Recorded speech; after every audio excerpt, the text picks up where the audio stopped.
Hello Munshi, your mentor Nikhil Pant from team Munshi YouTube channel. आज हम कर रहे थे क्लास 12th का चैप्टर 6 जिसका नाम है स्टाफिंग। हमने प्लानिंग ऑर्गेनाइजिंग खत्म कर दिया। तो आओ देखते हैं स्टाफिंग क्या होती है। Staffing involves finding the right person for the right job. एक अच्छे पर्सन को ढूंढना एक अच्छी जॉब के लिए। हैविंग द राइट क्वालिफिकेशन, उसके पास उतनी स्किल्स होनी चाहिए, उतनी कैपेबिलिटी होनी चाहिए उस काम को करने की। Doing the right job eight A right time, और वो एक काम करे एक परफेक्ट समय में, ज्यादा समय बर्बाद ना करे।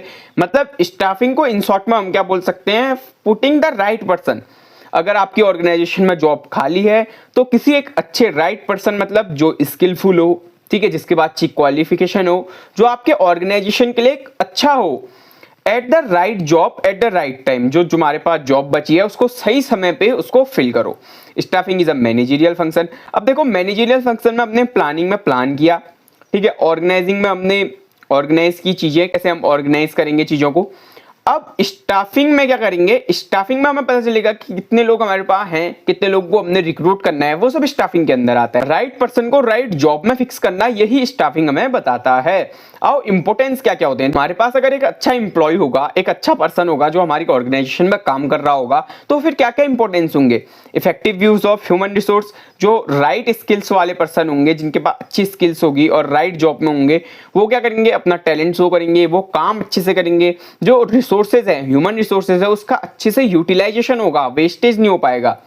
Improve efficiency and performance. देखो, कोई अगर किसी चीज में फाइनेंस से पढ़ाई किया, एमबीए इन फाइनेंस किया है किसी ने, एमबीए इन फाइनेंस, देखो एमबीए इन फाइनेंस किया है किसी ने, तो मैं उसको फाइनेंस सेक्टर में डाल रहा हूं, तो वहां क्या होगा, वो बहुत अच्छी परफॉर्मेंस देगा, वो बहुत अच्छे से काम करेगा, तो ऑर्गेनाइजेशन की भी क्या होगी, एफिशिएंसी बढ़ेगी। Help in survival and growth of business. देखो, जो हमारे स्टाफ होता है ना, जो हमारी कंपनी में एम्प्लॉय काम करते हैं, उन्हीं से हमारी जो बिजनेस की ग्रोथ है वो डिसाइड होती है। अगर हमारा एम्प्लॉय अच्छे से काम करेगा तभी तो हमारी बिजनेस में ग्रोथ भी अच्छी बनेगी।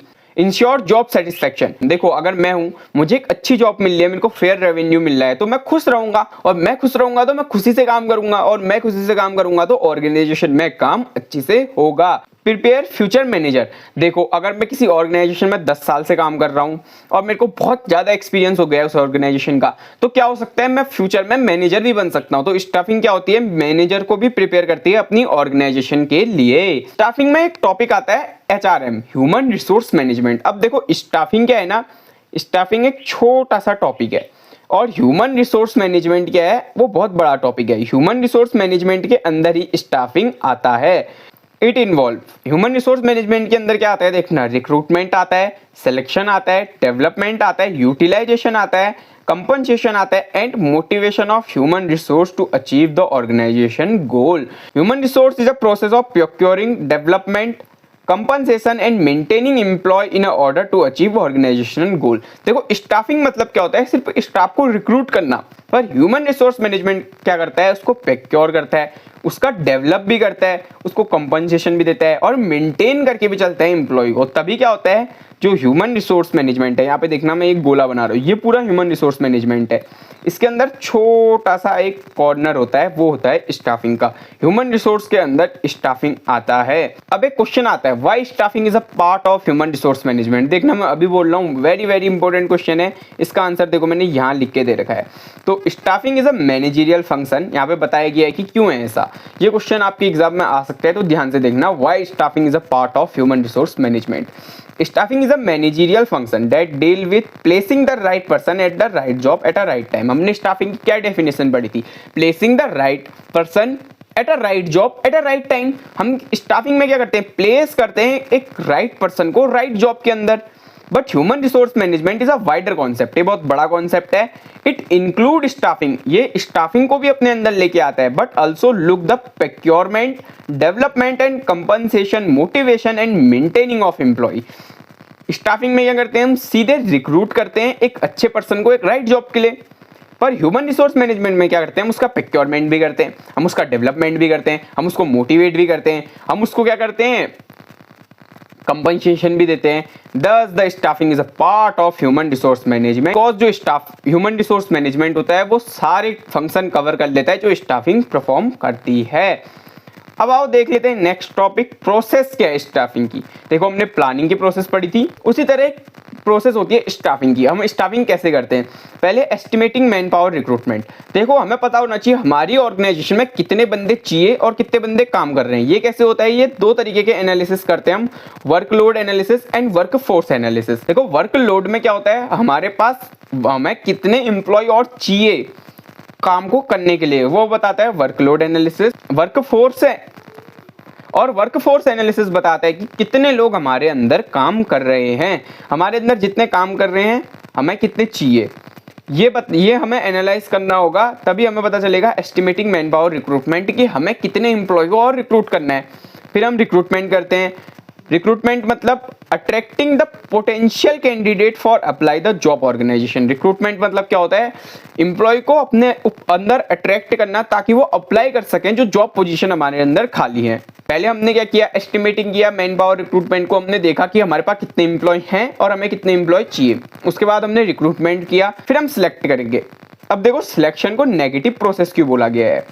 देखो जो रिक्रूटमेंट है वो कईयों को होप दे देता है, एक होप देता है कि हाँ यार अब हमें जॉब मिल जाएगी। देखो मैंने क्या किया, ये मेरी ऑर्गेनाइजेशन है, मैंने एडवर्टाइजमेंट डाला कि मैं रिक्रूट कर रहा हूँ 100 एम्प्लॉय को। अब देखो 100 एम्प्लॉय ने तो नहीं किया होगा अप्लाई, जाहिर सी बात है ज़्यादा एम्प्लॉय नहीं किया होगा अप्लाई, ठीक है। अब एक ज़्यादा एम्प्लॉय को क्या थी, होप थी कि हाँ हमें जॉब मिल जाएगी। पर जब मैं सिलेक्शन करने आया तब मैंने सिर्फ 100 एक राइट पर्सन छांटे, क्वालिफाइड पर्सन छांटे ताकि मेरे ऑर्गेनाइजेशन में स्किलफुल पर्सन आए।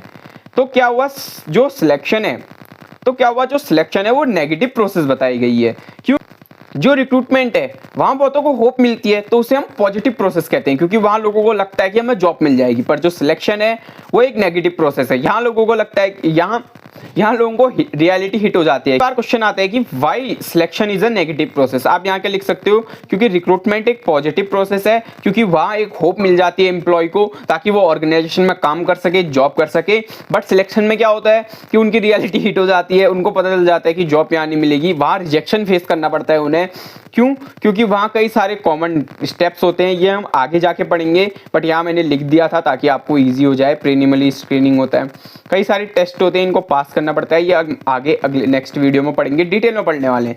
उसके बाद क्या करते हैं हम, प्लेसमेंट एंड ओरिएंटेशन। अब प्लेसमेंट क्या होता है, आपने क्या किया, एस्टिमेट किया मैन पावर रिक्रूटमेंट को, आपको पता चल गया आपको कितने एम्प्लॉय चाहिए। मान लो आपको पता चला आपको 100 एम्प्लॉय चाहिए, ठीक है।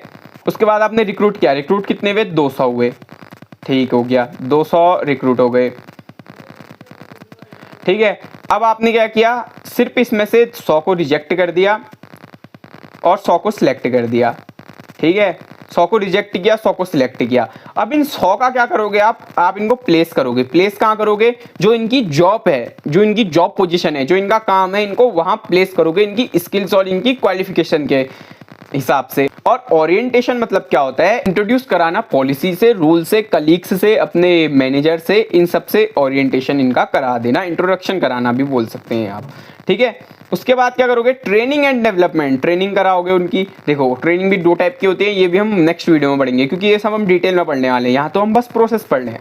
ट्रेनिंग और डेवलपमेंट, देखो अगर आपने कुछ ट्रेनिंग करानी है, कुछ नया सिखाना है, ऑपरेटर, अगर आपने मान लो ये 100 जो आपने रिक्रूट करे थे ये ऑपरेटर की जॉब के लिए करे थे, अब इनको मशीन चलाना सिखाओगे तो उनका ट्रेनिंग और डेवलपमेंट कराना यहाँ से बनता है। परफॉर्मेंस अप्रेजल, अब देखो परफॉर्मेंस अप्रेजल मतलब क्या होता है, चेक करना कि एक्चुअल परफॉर्मेंस के बराबर वो काम कर रहा है या नहीं कर रहा है। मान लो आपने एक एम्प्लॉय से आस लगा रखी थी कि यार ये तो 100 गुड प्रोड्यूस कर देगा, एक एम्प्लॉय 100 गुड प्रोड्यूस कर देगा, पर ये नहीं कर पा रहा है।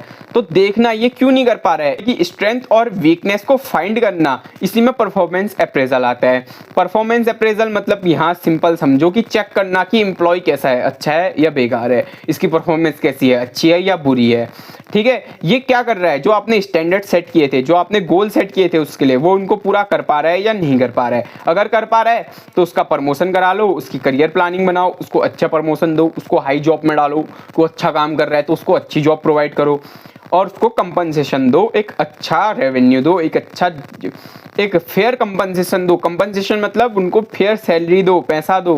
कंपनसेशन मतलब पैसा ही नहीं होता, पर दो टाइप के कंपनसेशन होते हैं, एक मॉनेटरी, एक नॉन मॉनेटरी। ये आप पढ़ोगे नेक्स्ट चैप्टर में, डायरेक्टिंग वाले चैप्टर में। पर कंपनसेशन मतलब ये समझ लो अभी आप फेयर सैलरी प्रोवाइड करो, उनके साथ अनफेयर ट्रेड प्रैक्टिसेस ना करो। तो आप समझ गए होगे प्रोसेस ऑफ स्टाफिंग।